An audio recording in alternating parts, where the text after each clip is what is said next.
अगर वोट्स अधिक आ रहे हैं तो बिहार के आंकड़े भी सामने आ गए हैं जी। यहाँ पर बीजेपी को 13 से 15 सीटें 40 सीटों में से मिल सकती हैं एग्जिट पोल के मुताबिक। जेडीयू की 9 से 11 सीटें, आरजेडी की 6 से 7 और कांग्रेस की 1 से 2।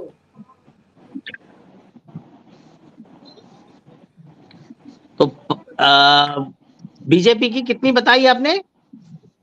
13 से 15। आप देख रहे होंगे स्क्रीन पर बिहार की सीटें नीचे साफ दिखाई दे रही हैं। अभी मेरी स्क्रीन पे तो नहीं आ रहा है। चलो 13 से 15 सीटें और जेडीयू की 9 से 11, आरजेडी 6 से 7, कांग्रेस 1 से 2 और वो लोजपा की सीटें 5 सीट वो भी लड़ रहे हैं। 5 सीट तो लोजपा भी लड़ रही है। हाँ, लेकिन यहाँ पर अभी जो आंकड़ा सामने है बीजेपी, जेडीयू, आरजेडी और कांग्रेस की सीटें, इनको बढ़त ज्यादा है यहाँ पर। तो यहाँ पे 15, 11, 26 और 7 के हिसाब से तो चिराग पासवान की सीट नहीं निकल रही, इसका मतलब ये आ रहा है। नहीं, चिराग पासवान भी लड़ रहे हैं ना 5 सीटों पे चुनाव।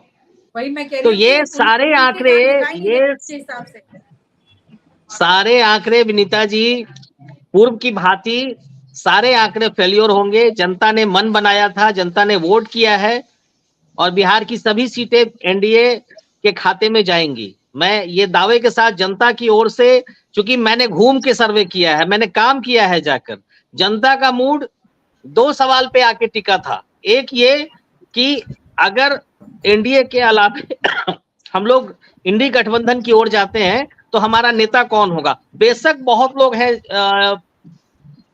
इंडी गठबंधन के खाते में, लेकिन नेता कौन होगा उसकी हैसियत बताने वाले अभी तक इंडी गठबंधन के नेता नहीं है कि किसकी हैसियत है कि प्रधानमंत्री तक पहुंच सकता है। उनके पास कोई नाम नहीं है। इंटरप्ट करूं तो 40 में 30 के ऊपर आप बीजेपी एनडीए को नहीं दे सकते, क्योंकि एलजेपी के जो हाजीपुर सीट भले वो जीत लेगा, दूसरा सीट जो उसने दिया है ना अपने एक बनोई को, दैट्स अ श्योर लॉस।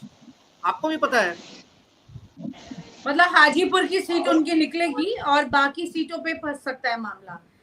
एक सीट में तो पहले विवाद हो चुका है कैंडिडेट को लेकर। 30+ मान के चले, उससे ज्यादा नहीं बीजेपी एनडीए। देखिए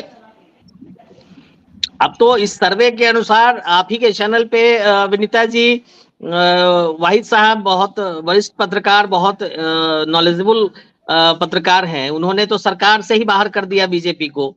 कुछ ऐसे सर्वे भी आएंगे जो 300 के नीचे रखेंगे, कुछ ऐसे सर्वे आएंगे जो 350 तक ले जाएंगे। जनता ने अपने मूड को, जनता ने अपने मत को डब्बे में बंद कर दिया।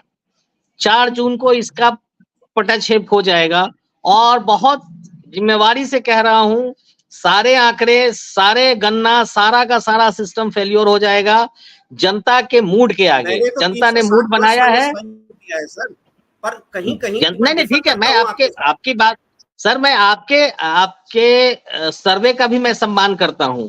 मैंने आपके सर्वे को सराहना भी की।